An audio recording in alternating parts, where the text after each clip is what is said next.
Óbvio que mudanças sempre geram inseguranças, mudanças sempre geram o desconhecido, muita gente desconhece o que está acontecendo. Resistência sempre vai ter, pressão sempre vai ter, eu acho que isso é inerente ao futebol.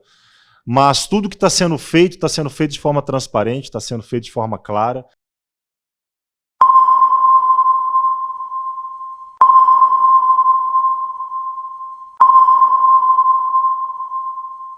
Você está no canal No Radar Vascaíno.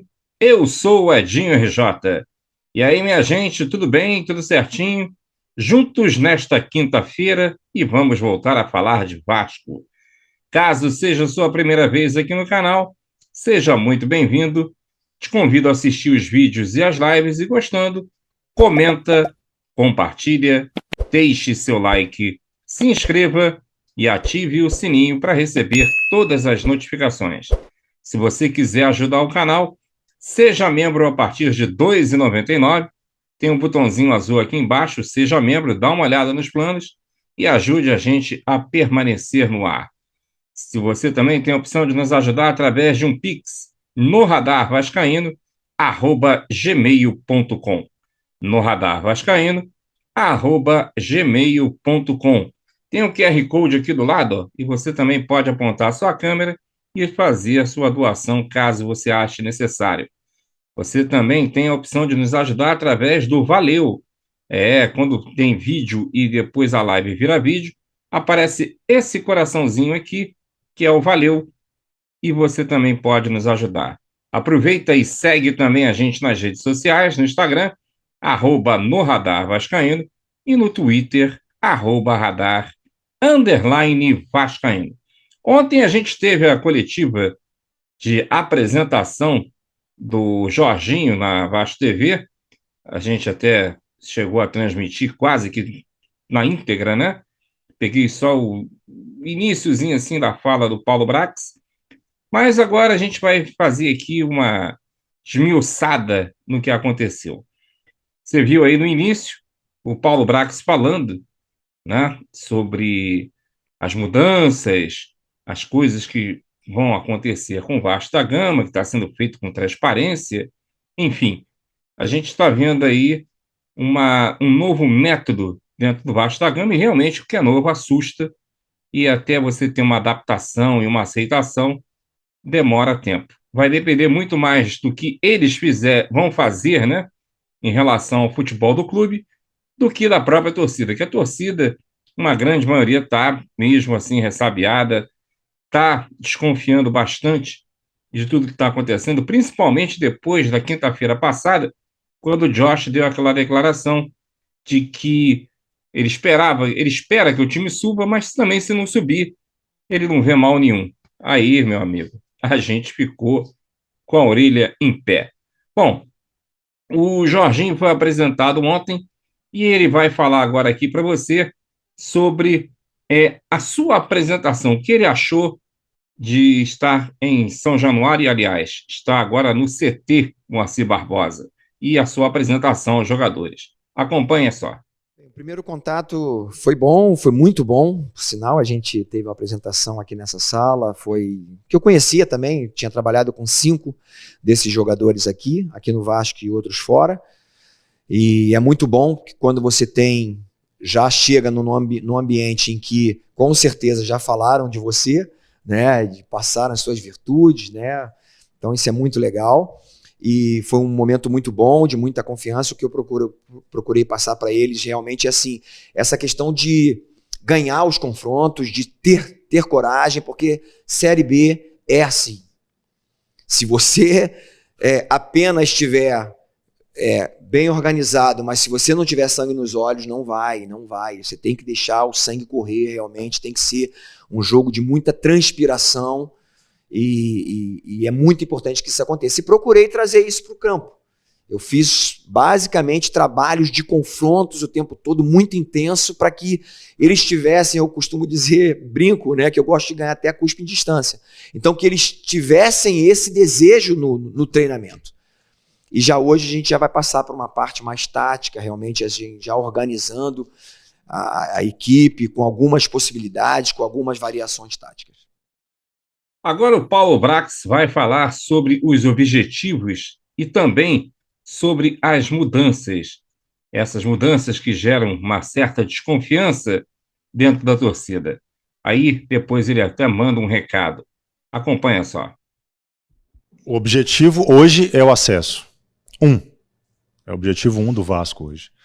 O objetivo a médio e longo prazo, e esse médio e longo prazo começa a partir de novembro já, porque o curto prazo são os 10 jogos, é tornar o Vasco uma equipe mais competitiva do que é hoje, num cenário mais competitivo, num cenário em que ele possa e vai rivalizar com outros clubes diferentes dos clubes que está rivalizando esse ano. Então o objetivo principal de médio e longo prazo é construir uma equipe forte, dentro de uma estrutura forte. Então, por isso que vai haver investimento dentro do centro de treinamento, vai haver investimento em profissionais, vai haver investimento dentro do elenco. E, obviamente, que quando se faz um movimento igual a esse do Andrei, não é um movimento de venda, é um movimento de renovação, é um movimento de permanência desse jogador, é um movimento de investimento nesse atleta e em outros atletas promissores, porque aqui é uma fábrica de atletas extremamente promissores. E a gente tem hoje já relatórios muito aprofundados do nosso Sub-17, do nosso Sub-20, e que me deixaram muito feliz. Esse é o ponto do clube. O futuro do clube é a base. A gente vai ter investimento, sim. Agora, se eu tenho aqui no nosso elenco um atleta de nível, um atleta de desenvolvimento, esse atleta vai ter todas as condições para se tornar esse jogador dentro do Vasco da Gama. É óbvio que mudanças sempre geram inseguranças, mudanças sempre geram o desconhecido, muita gente desconhece o que está acontecendo, resistência sempre vai ter, pressão sempre vai ter, eu acho que isso é inerente ao futebol, mas tudo que está sendo feito de forma transparente, está sendo feito de forma clara, do dia a dia. O Jorginho está aqui há 2 dias e já viu como que é a relação com os funcionários, a relação com os jogadores, tudo que está sendo feito aqui de olho no olho, de transparência. É um grupo estrangeiro, mas quem está aqui sou eu do dia a dia do Vasco, eu sou 100% brasileiro.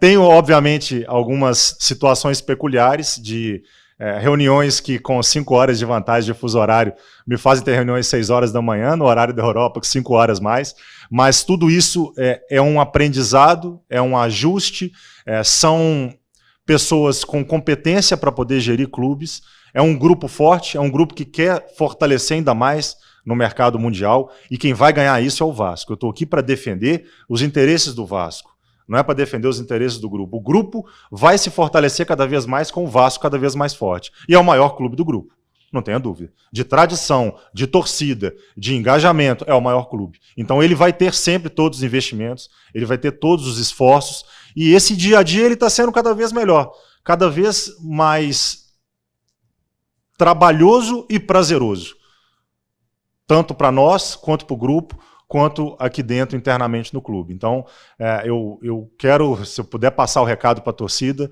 é um recado de acredite no que está sendo feito, entenda os nossos recados, entenda as nossas ações, questione quando precise, através de vocês, através desse veículo de comunicação que é a imprensa, que é muito forte aqui hoje, e que o torcedor hoje em dia, talvez não tanto na época que o Jorginho jogava, mas o torcedor hoje em dia ele tem atualização 24 horas do clube, ele sabe tudo que está acontecendo aqui no clube, ele sabe da fisiologia, da fisioterapia, do departamento médico, da análise de mercado, que é uma análise, que é uma área que nós estamos já investindo aqui dentro do clube, e daqui a pouco a gente passa isso para vocês.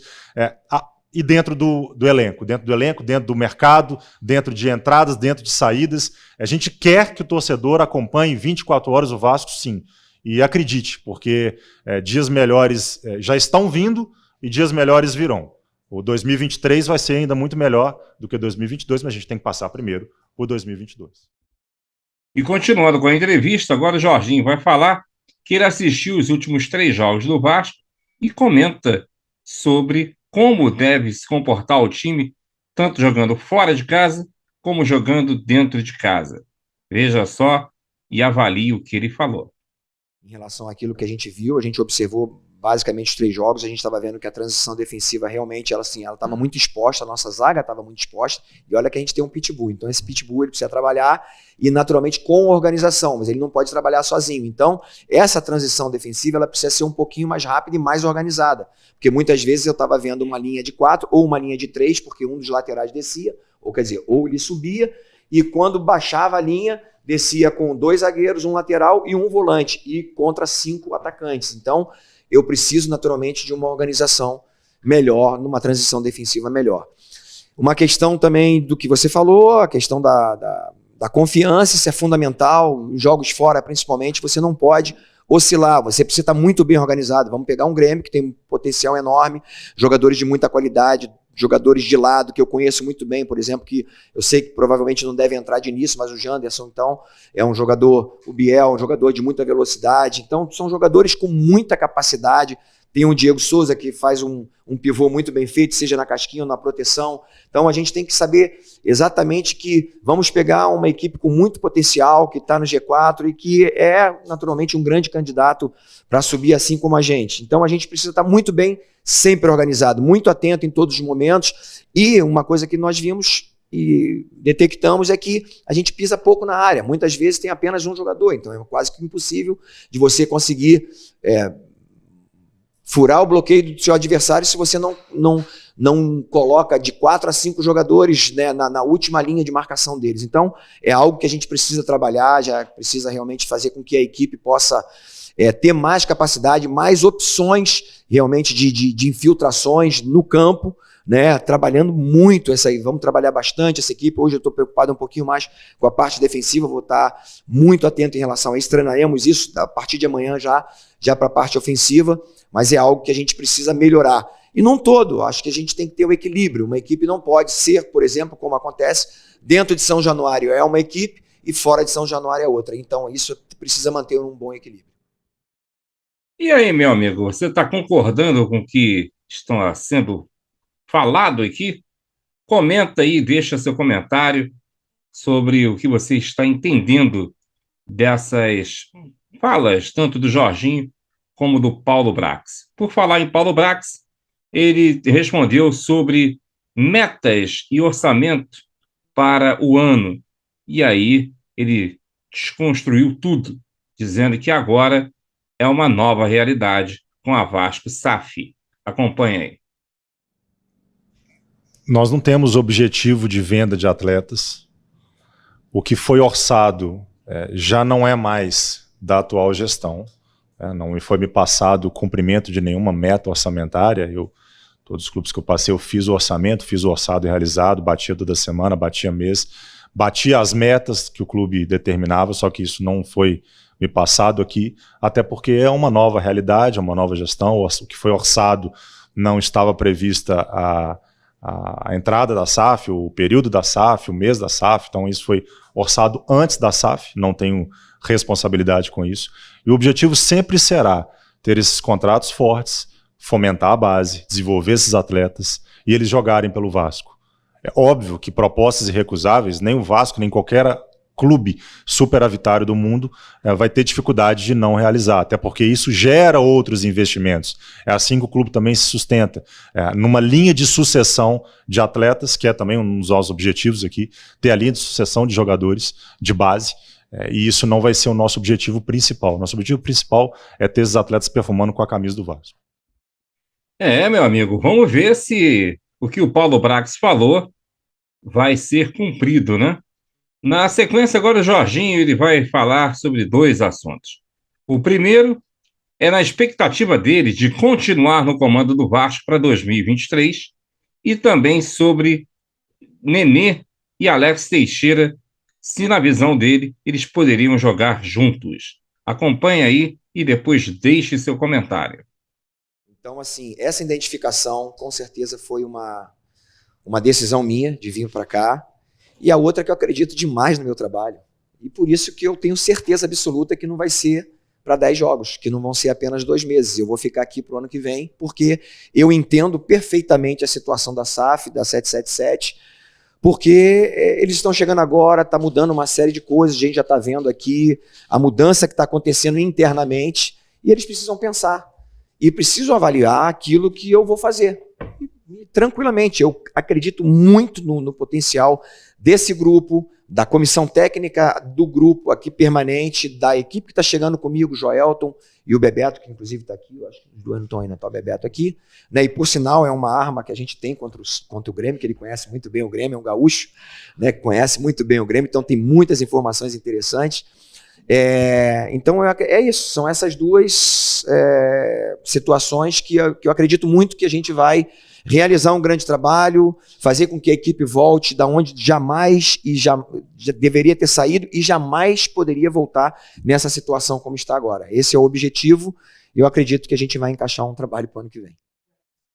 O Alex é um jogador que tem uma história também no Vasco, como foi falado já, você mesmo falou que é um período de adaptação, mas ele já demonstrou todo o potencial dele, né? Um jogador que fez 2 gols e 2 gols anulados, poderia ter sido dado o gol dele tranquilamente, né? Eu achei que, né, hoje o VAR, ele é sempre muito questionado também, né? Por mais que os caras tenham bastante imagem, mas é sempre questionado se para um é de uma forma, para outro é de uma outra forma, né? Não quero criticar de uma forma nenhuma, mas poderia ter dado pelo menos um gol dele ali.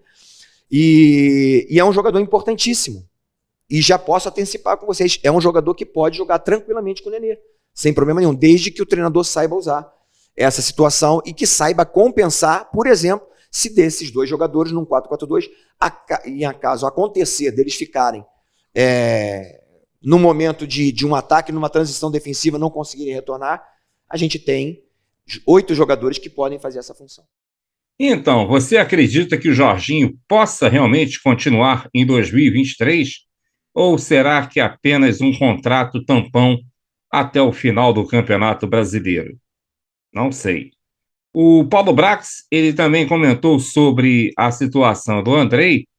Ele primeiro negou, né, qualquer proposta que tivesse vindo do Newcastle. Também comentou a situação do Andrei de interesse de outros clubes e pessoas de forma indevida em relação ao atleta, e comentou também sobre os contratos que, segundo ele, estão resguardando as joias e os jogadores do Vasco da Gama. Acompanhe aí.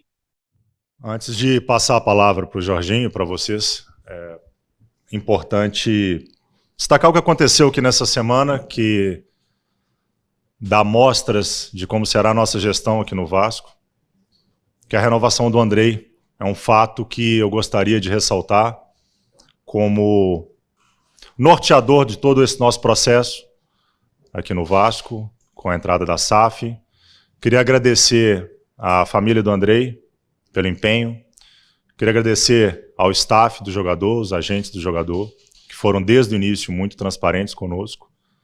Quando nós assumimos a negociação, que foi quando cheguei fisicamente aqui no clube, e agradecer ao atleta, que desde o início não teve qualquer tipo de dúvida em assinar essa renovação de um contrato que podemos falar que era um contrato frágil pelo tempo, para o término, e conseguimos fazer essa renovação, que ela é norteadora de outros contratos que serão feitos no Vasco, de fomento à base, que é o presente e futuro do Vasco.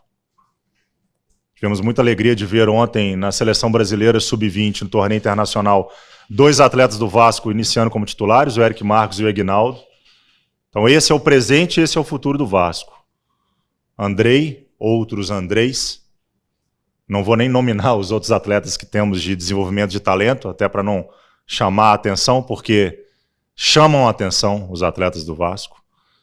E não vão sair daqui de graça, não vão sair daqui da forma que já aconteceu, e essa nova era nos permite dizer que o Vasco vai ter uma estabilidade financeira, que a negociação de atletas ela vai acontecer, óbvio que vai, mas não por necessidade, sim por negócio. Também já aproveito para dizer, antes que vocês me perguntem, que não há qualquer proposta do Newcastle pelo Andrei. O Andrei não recebeu proposta, o Vasco não recebeu proposta, o atleta está com um contrato renovado. E isso vai ser, repito, um norte. O que eu disse sobre o Andrei foi que pesou a vontade do atleta, pesou a vontade da família, pesou a vontade dos agentes que o empresariam, A gente não mediu esforço para poder renovar o Andrei, pelo talento do atleta, por tanto de desenvolvimento que ele está tendo aqui, a projeção que ele tem. O Vasco não tem, a partir dessa nova gestão, uma necessidade de venda de atletas. Haverá uma estabilidade financeira no clube e, evidentemente, os negócios eles vão acontecer, mas dentro da aceitação, dentro da situação normal de uma negociação de atleta de base, que o Vasco tem vários e que os contratos serão cada vez mais fortes. Não há nenhuma proposta na mesa pelo Andrei. Muita gente se aproximou dele, sim. Muita gente, inclusive, que não devia se aproximar dele, se aproximou. E o Andrei é jogador do Vasco, com um contrato seguro, e havendo possibilidade de negociar, nós o faremos, mas não esse ano, em absoluto. Os contratos estão seguros dos jovens, e é uma das bandeiras do meu trabalho, ter uma atenção muito grande aos contratos, às forças contratuais, para que nenhum atleta fique frágil nessa relação. Então, as últimas 2 ações, uma da minha participação virtual, que foi a compra do Aguinaldo, e outra da minha participação física e integral, que foi a renovação do Andrei. Os outros contratos estão seguros. Mas contrato, eu sempre digo para os atletas que contrato é um documento vivo. O Jorginho sabe disso. A performance sobe, o contrato melhora. O contrato fica mais seguro. Isso é uma batalha que o jogador tem que ter dia após dia. E eu tenho muita satisfação de melhorar contratos de quem merece, de quem performa. Então, uma das minhas bandeiras vai ser a atenção total aos contratos, atenção total aos atletas que são o futuro ativos do clube, mais do que contratações pontuais. Uma das marcas do meu trabalho, Fábio, é o fortalecimento de contratos de atletas promissores para que os clubes não tenham perdas, fragilidades ou saídas de atletas que enfraquecem o patrimônio, enfraquecem a história do clube. Então isso vai ser uma das nossas bandeiras. Muito bem. E aí, você está confiante numa boa administração da 777 com o Vasco da Gama? Você acha que eles vão realmente investir num super time ou até mesmo fazerem boas contratações para o ano que vem? Isso é tudo uma incógnita e a gente torce para que dê certo.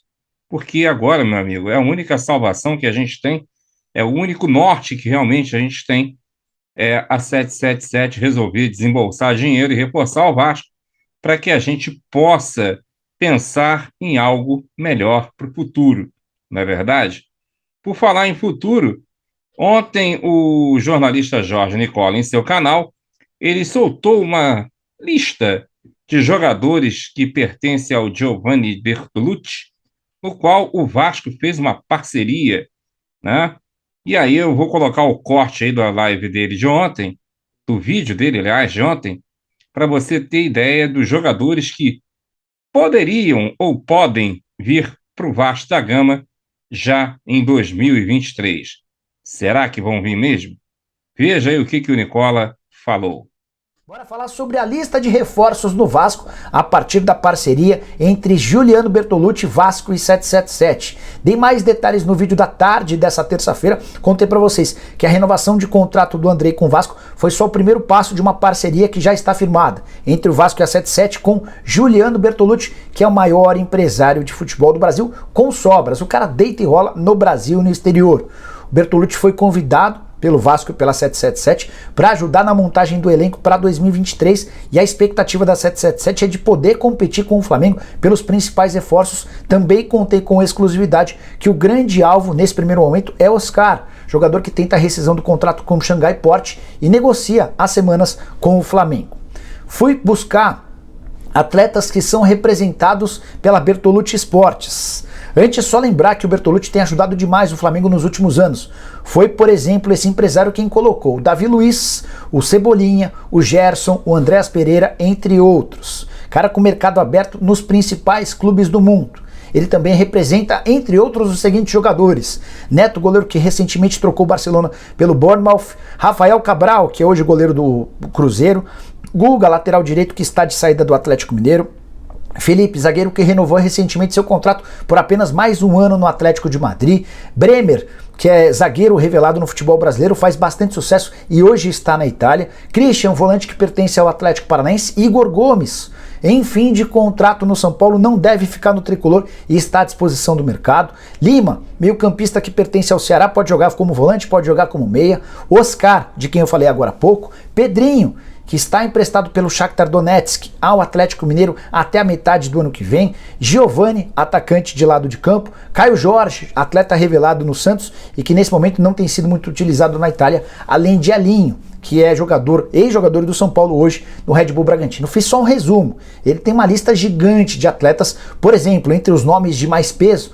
Marquinhos da Seleção Brasileira do PSG, Bruno Guimarães, que pertence ao Newcastle, David Neres, que atualmente joga no Benfica, o Dodô, lateral direito, ex-Curitiba, que está na Fiorentina, Danilo, volante do Palmeiras, Matheus Cunha. Esses nomes eu nem acho que são nomes disponíveis pro Vasco da Gama na próxima temporada, mas a primeira relação de atletas, acho que todos cabem dentro da política de investimento que a 777 e o Vasco buscam para 2023. A única informação que eu tenho é de que o Oscar interessa. Todos os outros são atletas representados pelo Bertolucci, que poderiam, a partir dessa parceria, se tornarem opções interessantes.